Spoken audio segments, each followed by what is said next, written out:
उत्तर प्रदेश और उत्तराखंड के पूर्व मुख्यमंत्री एनडी तिवारी के बेटे रोहित शेखर की अस्थियों को गंगा जी में प्रवाहित किया गया। हरिद्वार के कनखल में सती घाट पर रोहित शेखर की मां उज्ज्वला तिवारी और पत्नी अपूर्वा शुक्ला अस्थियां लेकर पहुंची।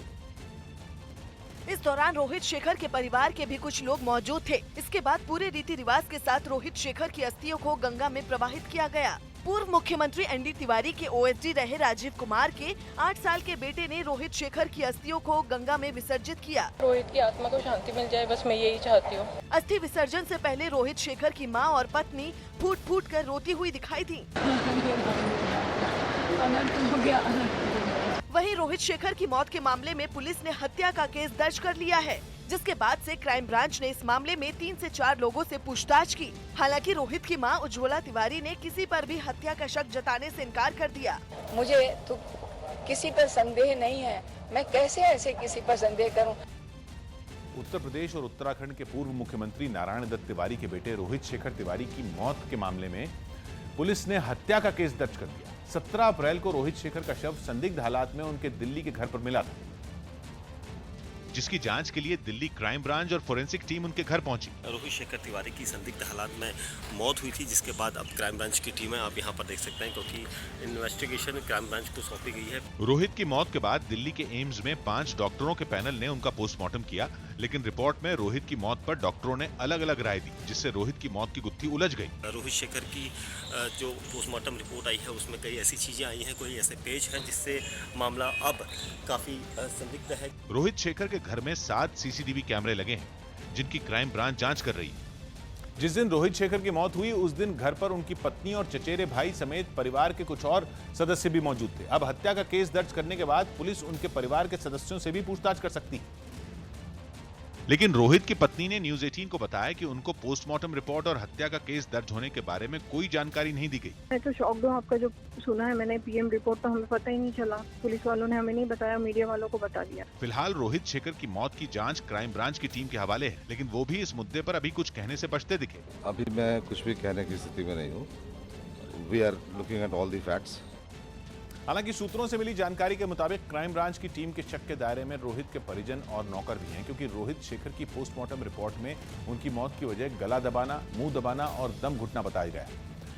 पोस्टमार्टम रिपोर्ट में रोहित के गले पर निशान का भी जिक्र किया गया है, जिसके बाद मामले को संदिग्ध मानते हुए रोहित शेखर की हत्या का केस दर्ज कर जांच क्राइम ब्रांच को सौंप दी गई। रोहित शेखर की जिस दिन मौत हुई उस दिन घर पर उनके अलावा पत्नी अपूर्वा, चचेरा भाई सिद्धार्थ और नौकर मौजूद थे।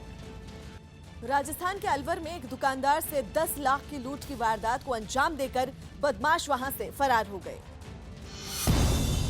राजस्थान के अलवर में 3 हथियारबंद बदमाशों ने एक दुकानदार से 10 लाख की लूट की वारदात को अंजाम देकर फरार हो गए।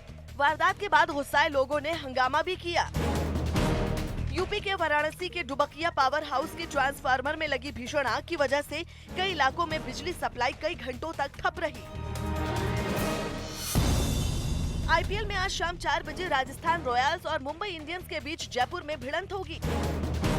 विराट कोहली ने एक इंटरव्यू के दौरान करियर के शुरुआती दौर में महेंद्र सिंह धोनी का समर्थन मिलने पर उनका शुक्रिया अदा किया। सर्बिया के टेनिस खिलाड़ी नोवाक जोकोविच और स्पेन के Rafael Nadal Monte Carlo master tournament के क्वार्टर फाइनल में पहुंच गए। उत्तर प्रदेश के मुख्यमंत्री योगी आदित्यनाथ ने 72 घंटे के बैन के बाद संभल में पहली रैली की और एसपी बीएसपी आरएलडी गठबंधन पर जमकर हमला बोला। रैली से पहले योगी आदित्यनाथ संभल के कैली देवी मंदिर पहुंचे, जहां उन्होंने मंदिर परिसर में मौजूद एक मूर्ति को माला पहनाई और फिर फूल चढ़ाकर पूजा की। इस दौरान वहां मौजूद लोगों ने नारे भी लगाए। योगी आदित्यनाथ ने बजरंग बली की भी आराधना की। इसके बाद उन्होंने मंदिर में हवन भी किया, जहां पारंपरिक कपड़े पहने कुछ बच्चे मंत्रोच्चार करते रहे।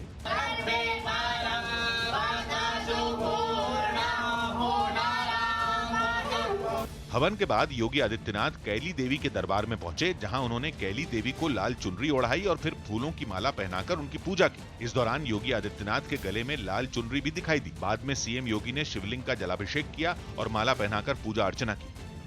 मंदिर में पूजा करने के बाद गले में चुनरी लपेटे योगी आदित्यनाथ रैली के मंच पर पहुंचे और संभल से बीजेपी उम्मीदवार परमेश्वर लाल सैनी के लिए वोट मांगे। इस दौरान उन्होंने एसपी बीएसपी आरएलडी गठबंधन पर भी हमला बोला और मजहब के आधार पर वोट मांगने वाले बयान पर सफाई देते हुए मायावती पर निशाना साधा।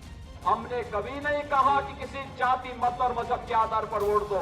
योगी आदित्यनाथ ने बिना नाम लिए रामपुर में समाजवादी पार्टी के उम्मीदवार आजम खान को भी आड़े हाथ लिया। मायावती जी उसके लिए वोट मांग रही है, बहन बेटियों की इज्जत के साथ खिलवाड़ करने का कार्य करता है। लगे हाथ सीएम योगी ने दोनों चरणों की सभी 16 सीटों पर जीत का भी दावा किया। उत्तर प्रदेश में 16 की 16 सीटें 2 चरणों की भारतीय जनता पार्टी के पक्ष में जा रही हैं। संभल लोकसभा सीट पर तीसरे चरण में 23 अप्रैल को वोट डाले जाएंगे।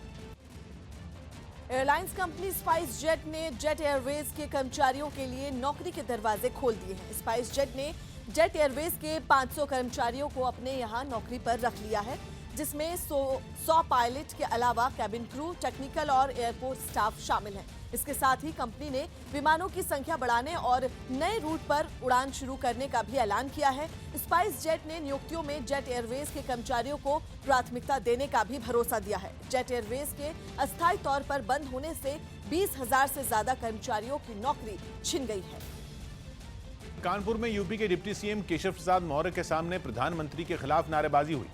केशव प्रसाद मौर्य कानपुर से बीजेपी उम्मीदवार सत्यदेव पचौरी के लिए रैली करने पहुंचे थे, जहां कांग्रेस महासचिव और पूर्वांचल प्रभारी प्रियंका गांधी को भी आना था, जिनका कांग्रेस कार्यकर्ता एयरपोर्ट पर इंतजार कर रहे थे। लेकिन एयरपोर्ट पर प्रियंका गांधी से पहले केशव मौर्य पहुंच गए, जिन्हें देखते ही कांग्रेस कार्यकर्ताओं ने पीएम नरेंद्र मोदी के खिलाफ नारेबाजी शुरू कर दी।